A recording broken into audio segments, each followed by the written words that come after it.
streets like demarcate, an edge between neighborhoods. So you can kind of like all think to yourselves, probe your own intuition about the boundaries of your own neighborhood. Think about, like in your mind, how would you draw that? How do you kind of know when you're in your neighborhood versus not? Is it sort of anchored in certain specific places, or is there sort of hard boundaries, for instance?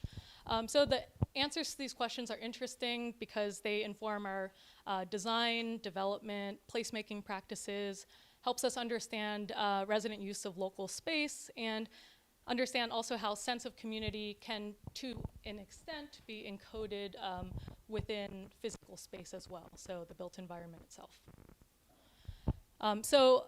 In addition to this, I work on development of methods to kind of summarize these cognitive boundaries. I'm trying to find my mouse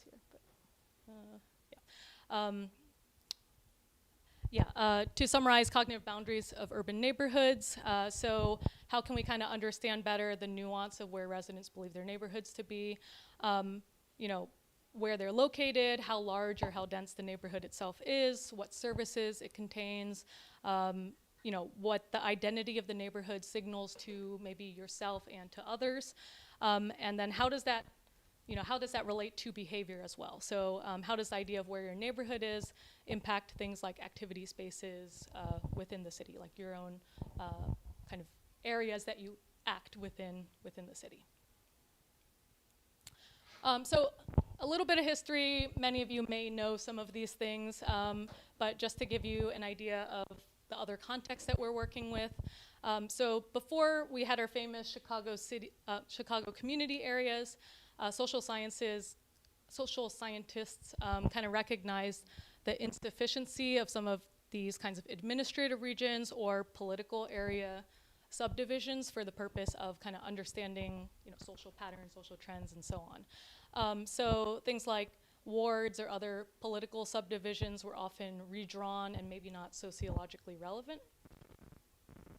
In Chicago, we have formal social area boundaries that were established by Park and Burgess, who you just saw previously, but that was kind of set up in the 1920s, right? So, those original boundaries were defined by others at UChicago about 100 years ago, led with these efforts. So it was a kind of decade-long effort to establish those original Chicago community areas. All of us know and are familiar with this idea, like this type of aerial unit, because it is still in use today, right? So those original boundaries were based in things such as physical barriers, like rivers, parks, and railroads, and also social histories. So while physical features are certainly like critical to kind of shaping human behavior and the cognition of the built environment, there's localized knowledge, within areas of the city that can't necessarily be captured at this kind of researcher's eye view of the city. So yeah, those are today's community areas, as you see kind of shown there. Those were implemented then in the 20s, largely unchanged since then, and still heavily used today. So when you hear people kind of equate these to neighborhoods, you sometimes hear people saying there are 77 neighborhoods in Chicago, but we're finding that residents of Chicago actually think there are more than that. And they go by different names than some of the ways that Chicago community areas are named. Other kinds of key differences, I won't go into all of them. We also are, writing some papers on that as well. But the original Chicago community areas, they're kind of larger than normative definitions of a neighborhood in the sociological literature. So we kind of are doing things like comparing the areas that people draw today, like in contemporary context, to those original community areas. We're also looking at things like the names of, the names that people use for these neighborhoods as well. So, yeah, other than this kind of major, like decade-long effort to establish those community areas, the Department of Planning also did develop a map of over 200 neighborhoods in 1978. That, at this point is also some time ago, and their original field study is based on about 10 residents per neighborhood. So we were kind of hoping to kind of get a broader crowdsourced definition of neighborhoods. So in terms of our Chicago Neighborhood Project, we're seeking to update Chicago's ideas of neighborhood, kind of giving us a better view of what those neighborhoods might be or what they look like as residents today understand them. We're not seeking to necessarily replace the idea of the community areas, because those are still useful in a lot of contexts, right? They're useful for longitudinal work that allows us to use an aerial unit where the boundaries don't change over time. But in terms of the correspondence with what people might colloquially call neighborhood, it doesn't do as good of a job. So this is our effort, to better understand neighborhood dynamics currently in the city of Chicago, and personally interested in personally related to some of my research interests on the form and interplay between different neighborhood conceptions. So a small team of us at UChicago, and I think at least one of our co-authors is online as well, decide to launch this large-scale survey effort to find out, the answer to this key question: how are neighborhoods defined by Chicago residents today? So large-scale survey. We didn't get quite as many as like the New York Times and their kind of reader base, but we did get a lot of them, as you'll see. And we asked them to do a very simple task. It was a boundary drawing task where you used a kind of web map tool to add vertices, draw a boundary, and tell us what you call that neighborhood.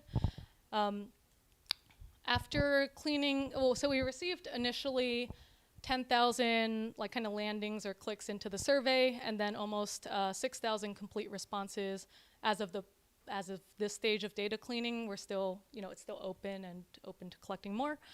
After cleaning some invalid spatial geometries and some duplicate entries, we kept about 5,500 responses in the form of boundary drawings. There were some optional demographics, but that was not answered by a lot of respondents. So we tried to keep the actual task as simple as possible. Overall, there was pretty good spatial coverage after some numerous efforts to increase responses in the lower response areas of the city. I think this was at some point in our cleaning, so there are some that were still removed after that. But yeah, we got a good number of responses here, and we'll talk about some of the other gaps and findings.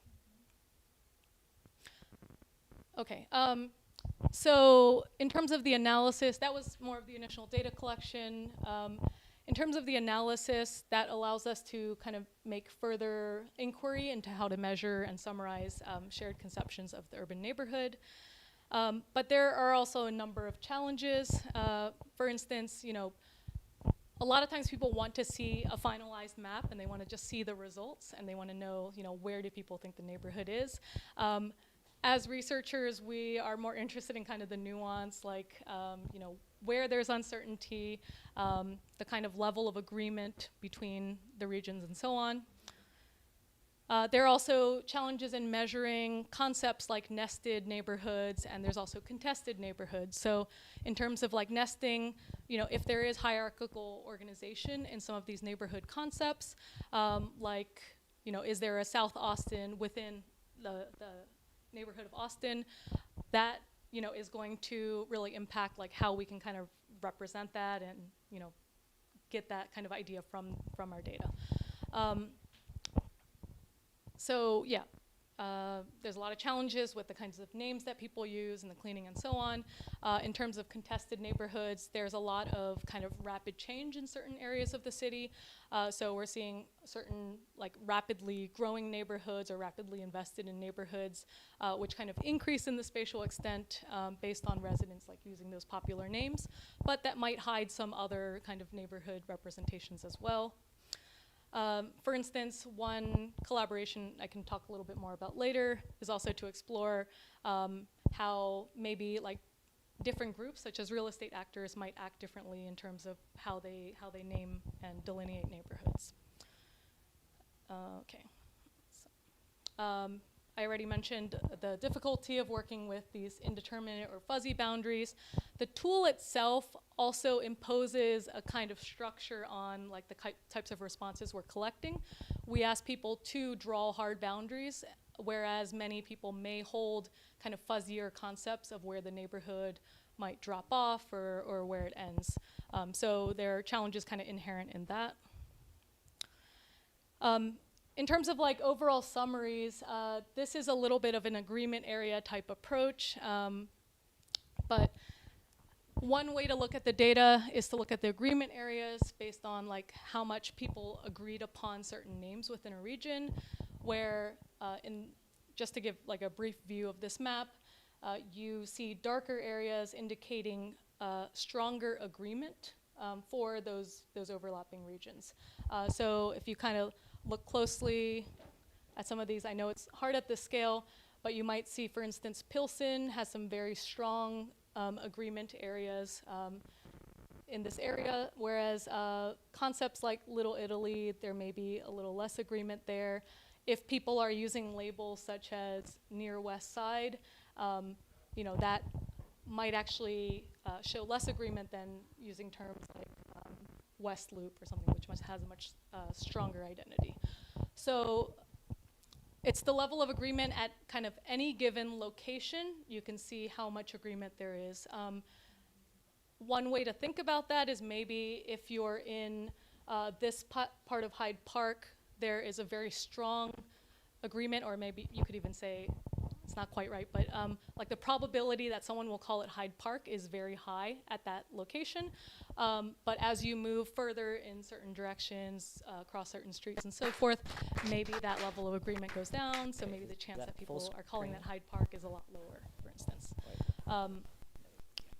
Yeah, so this is an agreement area approach that uses just these 10% bins, so it's a little bit like kind of Choropleth map of just the percentage agreement for those who drew like kind of overlapping. Maybe that level of agreement goes down, so maybe the chance that people. We also did some comparison of this, and this is work in progress, but comparing that to. So this is an agreement area approach that uses just these 10% neighborhood in terms of like a little bit like size of neighborhoods, Choropleth like map of just concept percentage agreement for those who drew the centrality of a neighborhood, boundedness, and the types of we also did some comparison of this, and this is work in progress, but comparing that to in terms of the patterns here, neighborhood in terms of relation like optimal size agreement areas within neighborhoods. We're seeing that there is very high variability across the city, the centrality, and there's also high internal or within neighborhood variation, so in provision to residents. In terms of the patterns here, with relation to agreement areas within neighborhoods, we're seeing that there is very high variability across the city, and there's also high internal or within neighborhood variation. So in some cases, certain boundaries are very clear. In other cases, those are much more contested or fuzzy, or different things might be going on for different places.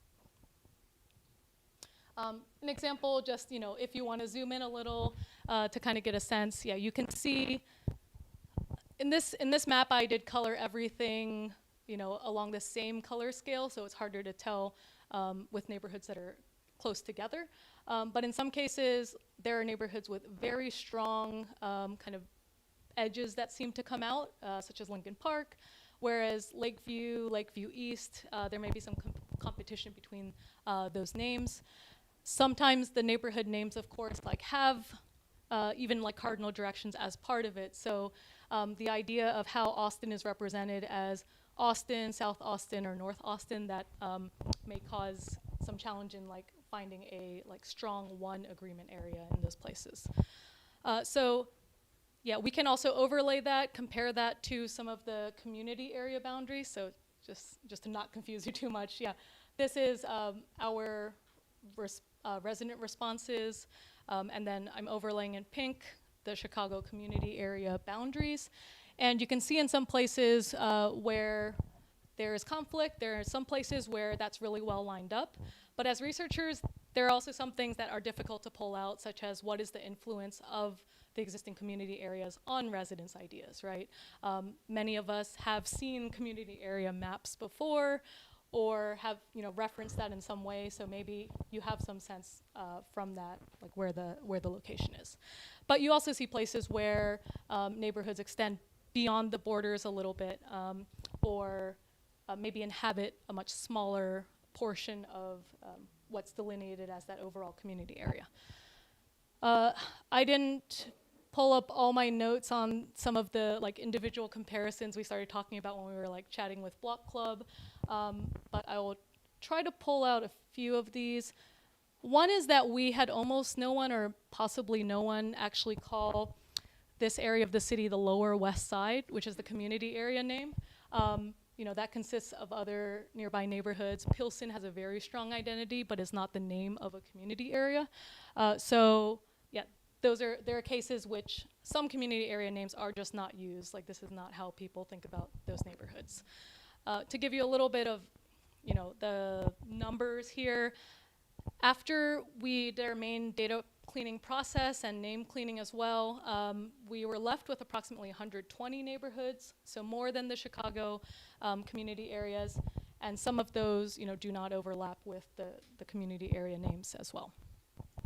Okay, so yeah, in general, we see some places that are, you know, very highly aligned with those community area boundaries.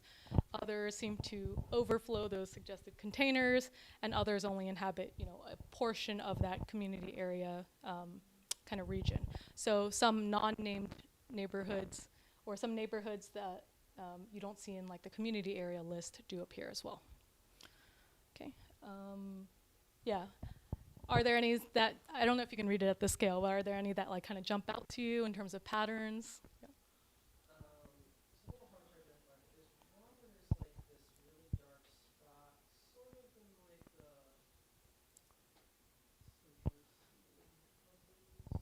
Is it which portion of the? down, sort of up, that spot right there, that seems like it's kind of like in this neighborhood. Oh, okay, yeah. Yeah, so here, the community area regions that sort of correspond to this region are Westtown and Humboldt Park. I think Humboldt Park is actually more centered on the park in a lot of resident conceptions, so that might be part of what we're seeing here. There's also a West Humboldt Park that emerges, but is a very strong concept of a neighborhood in Chicago, Wicker Park, that is part of this kind of Westtown area. So yeah, that's a nice one to point out. Yeah. There's something next to South Austin, or just below West Garfield Park, that looks like it's in characters. Oh yeah. I think this is a cleaning thing where this version of the map, there are some things I need to clean out, including flag. I think is our like flagging certain responses. So yeah. Okay. And one more comment for now. Yeah.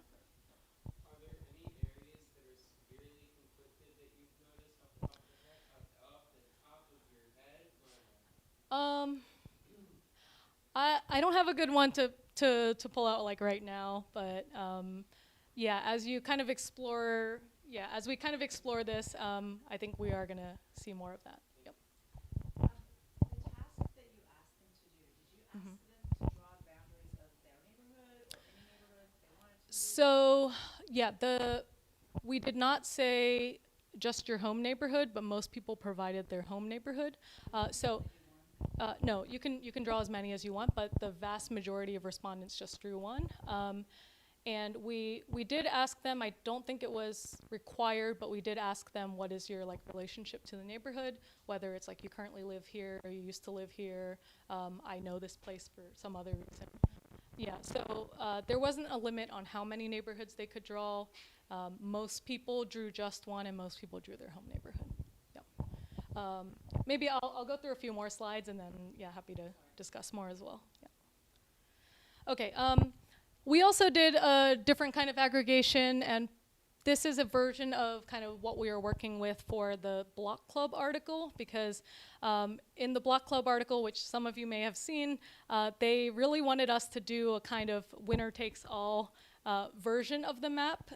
They thought that would be, kind of, in some ways that's easier for the public to kind of respond to, whether that's to create conflict or, create debate.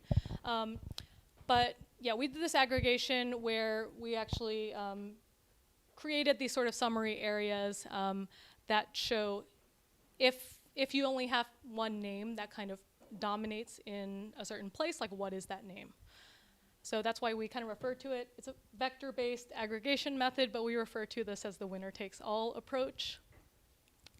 And it's a simplified approach where it's using the overlap with existing aerial units, in our case, our census blocks, so like a geographic unit that we can compare that to, and it's overlapping all of the neighborhood drawings with those census blocks. Basically, the most used name by respondents is just the winner for that, which, yeah, is problematic in some ways, but it allows us to kind of, yeah, have one set of neighborhoods to work with. So all of those are kind of merged. So all of the census blocks that like have one name dominating this area are all kind of merged together into its own region. The colors are not meaningful in this case.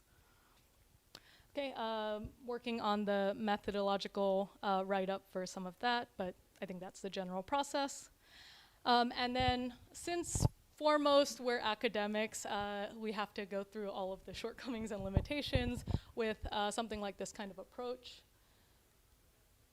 First of all, this one, it's very much not normalized by population or number of responses, both of which have very high spatial variation. This is not exhaustive, so it's a little hard to tell, but it is wholly in places, so it's not exhaustively subdividing the entire area of Chicago.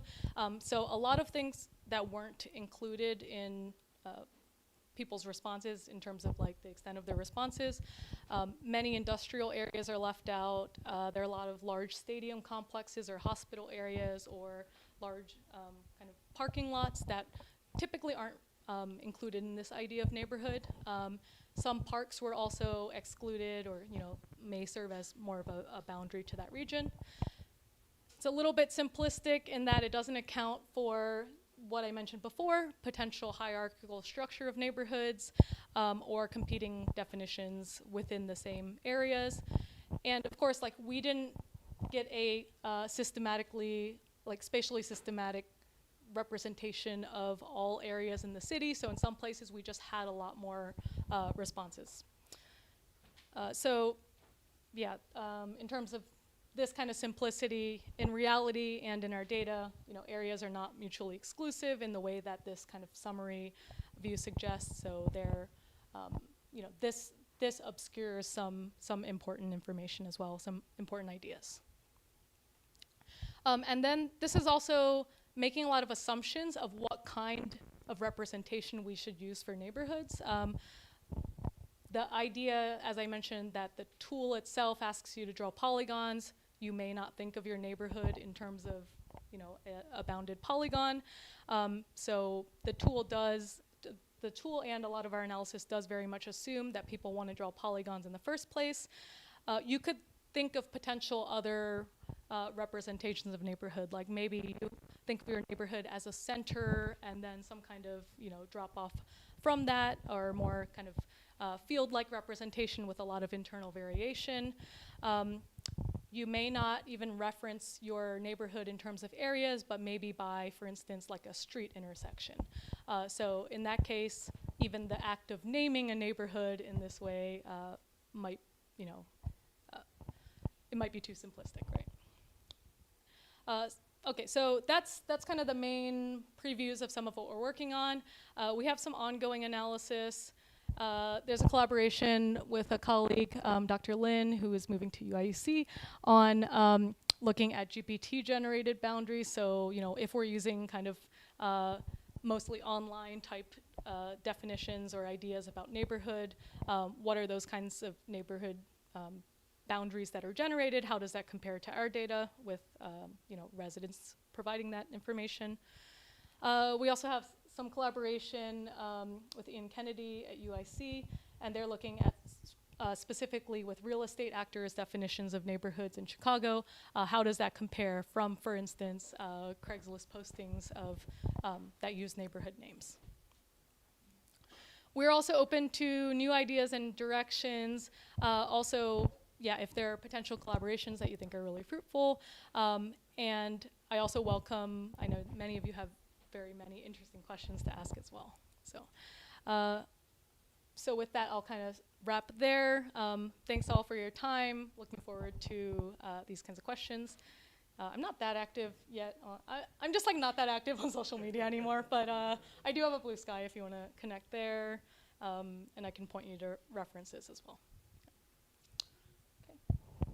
All right. Thanks. I don't know which one I should go back to, but yeah, for instance. Oh, yeah. So we'll do Q&A. Here's what we're going to do. Slightly different plan. Ask your question. You can call on whoever you want. Just please repeat the question into the mic, and that way we don't have to run the mic back and forth. VN's very smart. Okay, so I'll leave it to you. If I don't butcher your questions, yeah.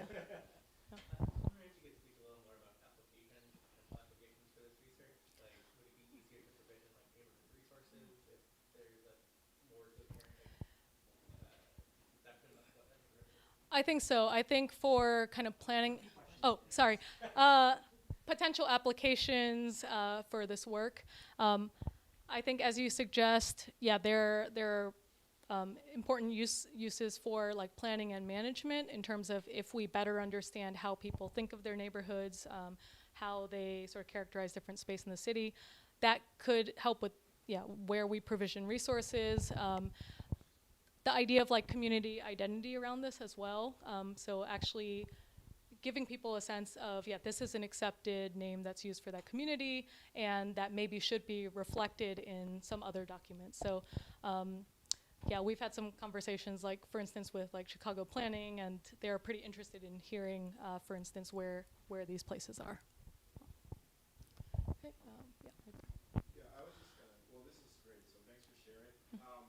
My one advocacy use case that I could maybe think of is that maybe how this overlays with aldermanic districts. Uh-huh. I remember once upon a time looking at at Inglewood, and at the time it looked like there were maybe 6 different alders that served a piece of it, which meant maybe none of them were serving it completely. So just any starting things there. Yeah, so the comment is, what is the potential kind of overlap, or how can it inform things like the aldermanic divisions as well?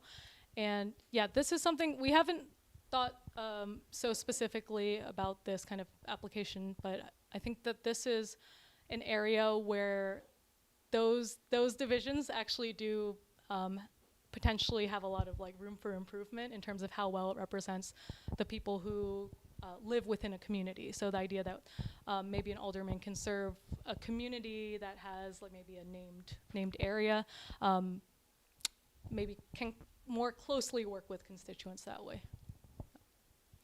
I think you had a hand before. Yeah. Yeah, Oh, sorry. I don't know who. Yeah. you might have already mentioned this, was the survey that you did, were they like for people within their own communities, or were they like across the economy? So like you, for example, see like people in some districts not having as much information, or districts that you're saying with like certain other districts, you know, see it kind of like variation. Yeah. So the question is whether we asked people about their own areas or their own neighborhoods versus like their understanding of other areas in the city. I think that is potentially a different. Asking people about what they know about other parts of the city is potentially like a different and very interesting type of question, because like this is something that we've kind of like spitballed around before, like to what extent are people in one part of the city aware of neighborhoods on the like far other ends of the city, for instance. Like, are Southsiders more familiar with Northside neighborhoods than Northsiders are with Southside neighborhoods, for instance? It's not something that we're doing. In this, we actually didn't limit what people could provide in terms of like which neighborhoods they were providing their drawings for. Most people did just draw their own home neighborhood. I think it's because most of us are most familiar with it, and to do a task like trying to draw the boundary of a neighborhood is probably pretty difficult for anything like outside of your home neighborhood. Like there are plenty of neighborhoods I visited, a few times, and I couldn't draw the boundaries of those. Right there. When you were conducting the surveys, did you notice any differences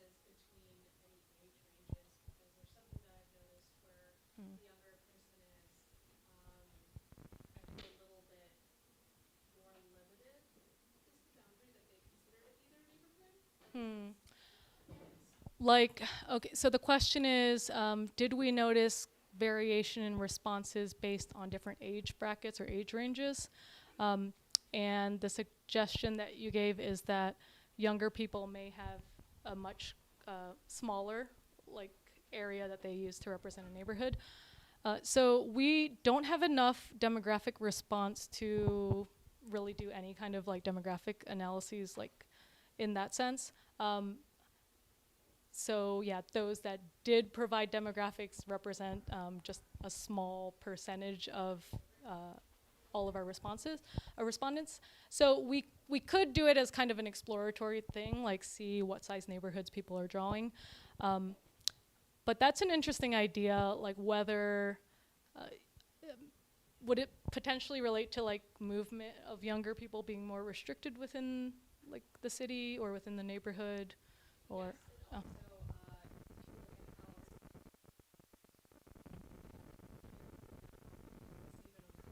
Uh-huh. That I grew up in is referred to as Little India. Hmm. Everyone calls it Little India. Okay. Yeah. And things like that. Just like the differences. Oh, like the influence of like Google Maps and those kinds of sources, Yeah, or? that's why I think Yeah. it kind of limits, it influences how younger people see Hmm. a neighborhood or an area. Yeah, those are interesting ideas. I think there is a lot that we learn about place like through social interactions too, and maybe some of that is like built up much more over time and with interacting with more nearby residents. So yeah, it's a great question and an idea. We don't have like a good response there. So, yeah, in the back. I'm curious if, going back to the aggregated map that Tom made, if there were like close calls in terms of choosing the name for the same neighborhood. Sorry, if there were what? If there were close calls for choosing the name for the same neighborhood. Yeah, and we didn't have a great way to represent this in this type of method, and I think in the block club map, it is a little bit kind of choppy looking in certain areas because there were same percentages, like maybe 50-50 between two names or 33-33, 33. Yeah, so the question was like, yeah, whether there were areas where you had like two kind of winners for a specific region. And yeah, we did have some cases that are a little bit like that. So yeah, this is not, none of these are like very final maps.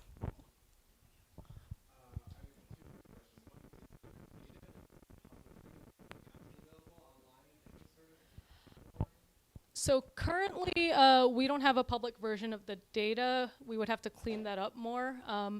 But we do have a public map that I think is hosted on the Block Club article. So that's a web map that you can look at. It's a version of this winner takes all, but we haven't published anything related to, for instance, like the agreement areas yet. Oh yeah, that's what I was curious about. Mhm. And I was curious with the agreement areas map, is that like normalized by the respondents, or is that also still like a limitation? That is also a limitation, but we're kind of able to see more of the nuance there. So it's a little bit better, but it's still not like normalized to the extent that we would like. Yeah, but ideas on different approaches to doing that are also welcome.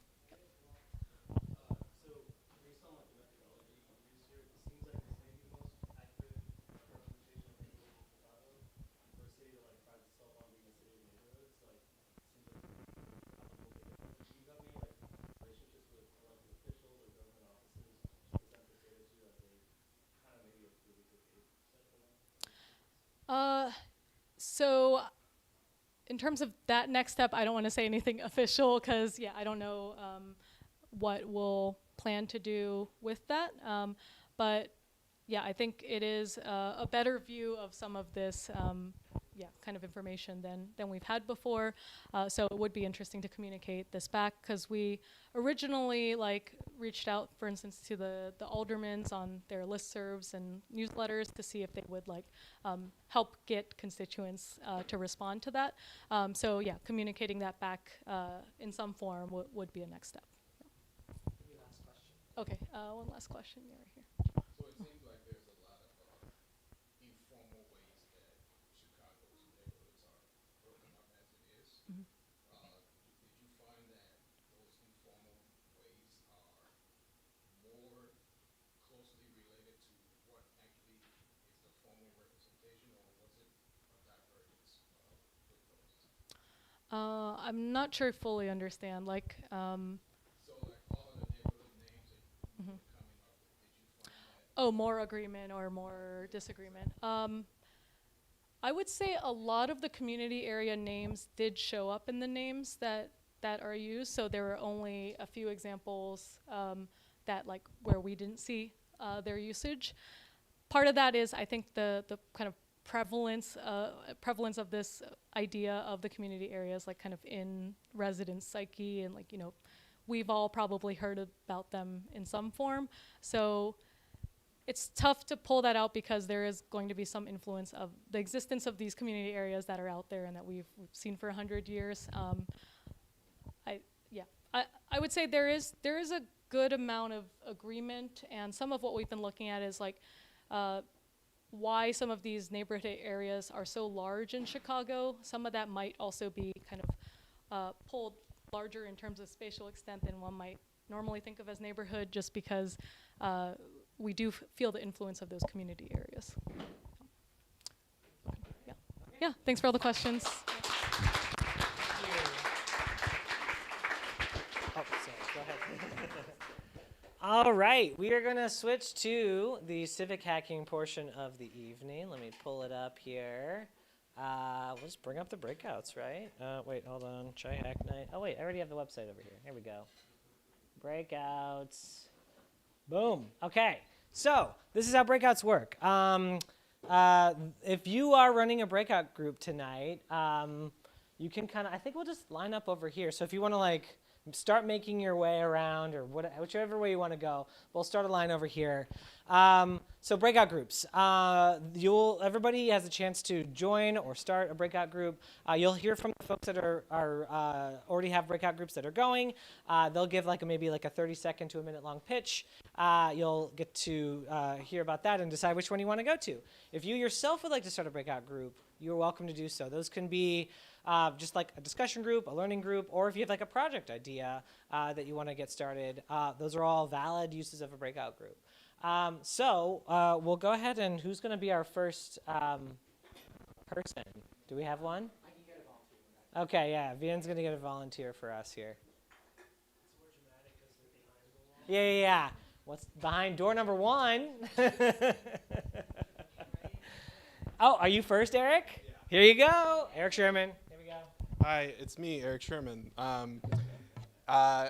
Really happy to see so many new people in the crowd. If it's your second, even third time coming, and maybe you have questions about what is this group, how does it work, maybe you're trying to break into tech, you have questions about coding, you can join the Welcome to Shy Hack Night / Civic Tech 101. I've got number 23, because that made me think of Michael Jordan, who probably doesn't know how to code, but I'm not going to take that personally. Okay, so that's pretty much it. It's pretty open-ended. You can come with questions. If you just, the goal is to have it run not as long as the other breakout groups, so we can help point you in the right direction. I will be probably somewhere over in this room so that I'm easy to access, and that's basically it. Cool. Oh, one thing before the next person goes. Okay, I'll take that. I know it doesn't do anything. The space. We can obviously use this space, these rooms in here, the kitchen area. There's some tables out there in the main area. There's also a few rooms that are, if the door is open, you're welcome to use it. If the door is closed, don't open it. It's not yours. But there are lots of places we can use. And again, be respectful of the space. People work here. Okay. Sorry. Michael? Thanks. So hello, I'm Michael Klodek doing Quantified Justice News. So what we have been trying to do is scrape all the major media sources throughout Chicago with the idea of comparing how media in Chicago represents crime compared to where crime is actually happening and types of crime, to see where the media might be under or over reporting certain crimes in certain areas of Chicago. We've been scraping the websites for many, many years now, but not lately because our site is still down. But but we're getting close. We're so close. We have everything up and running again. We just are still trying to get it redeployed onto AWS. So that's what I'm going to largely be working on tonight, is trying yet again to get it deployed on Elastic Beanstalk. So if you know AWS, Elastic Beanstalk, you can come find me, and we can maybe troubleshoot it together. And I'll be 19. I never know what these are. I think groundhogs. I'm going to say groundhogs. So why not? So 19. And I'll be in, one of the rooms that way with the open door, not the closed door. Thank you. Hey, I'm Steve from Chai Commons, 12 Penguins. We are a worker-owned co-op. We have a couple of community projects going on. One is our block share project, where we would like to provide last-mile internet service to underserved communities, starting in South Shore. Along with that, give the subscribers to our service, which will be members of our cooperative, a server that contains a stack of software they can use to organize their own community. And then the other one is our map of cooperative and solidarity entities in the Chicago area and associated organizations. So we could use some help on that. We have re-architected our back end there, and which is in Python Django, going to a Postgres server. And on the front end, we are using React and JavaScript. So we could use some help in recrafting our front end to catch up with our back end. Thanks. We'll be like in the second room over at one of those big tables, I think. Huh? Number 12. Penguins. It goes a little higher. Yeah, there we go.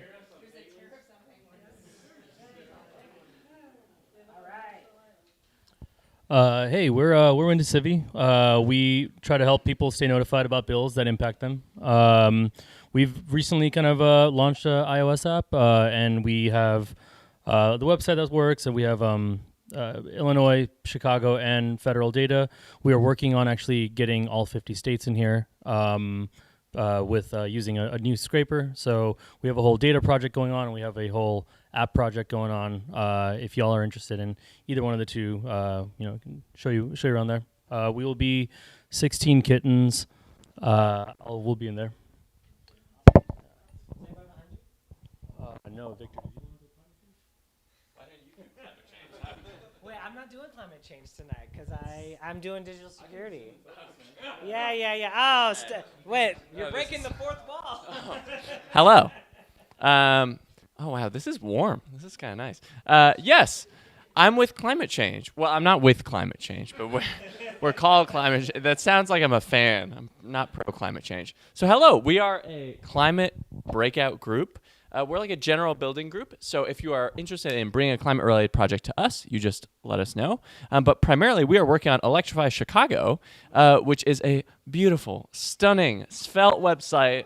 Thank you. We worked hard on that redesign that looks to map Chicago's big buildings, their emissions, and their energy use. So, this is a great question. This is probably, look at that. Oh, a C. A C. Yeah. But actually, if you scroll down, wait. There's good news. According to this data, scroll down. Let's confirm this here. Yeah, this is an all-electric building. We'll have to ask them about it. Yeah. Yeah.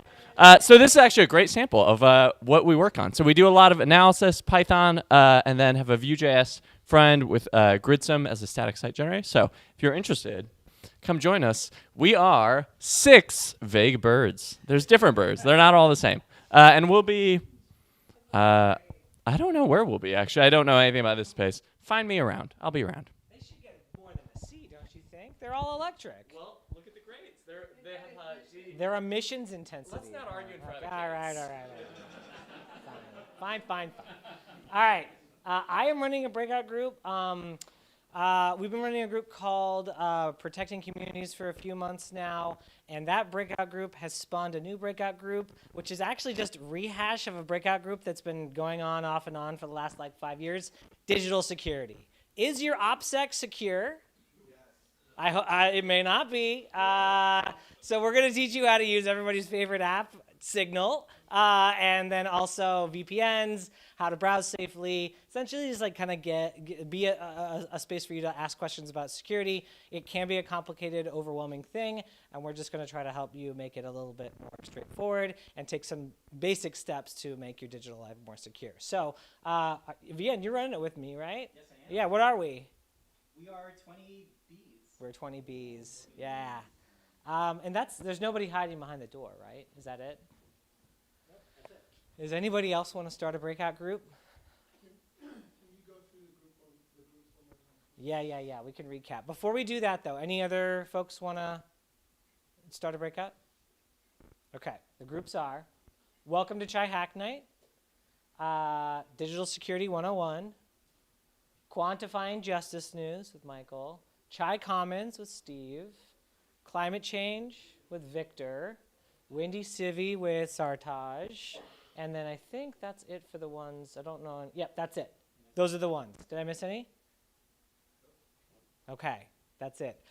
Final thing before we do that. We have a catchphrase, and you're all going to say it. Yes. On the count of 3, we will all say, go forth and hack. It'll feel very great and energizing, and then we'll go do that. So, on the count of 3, 1, 2, 3. Go forth and hack. Yay, thank you.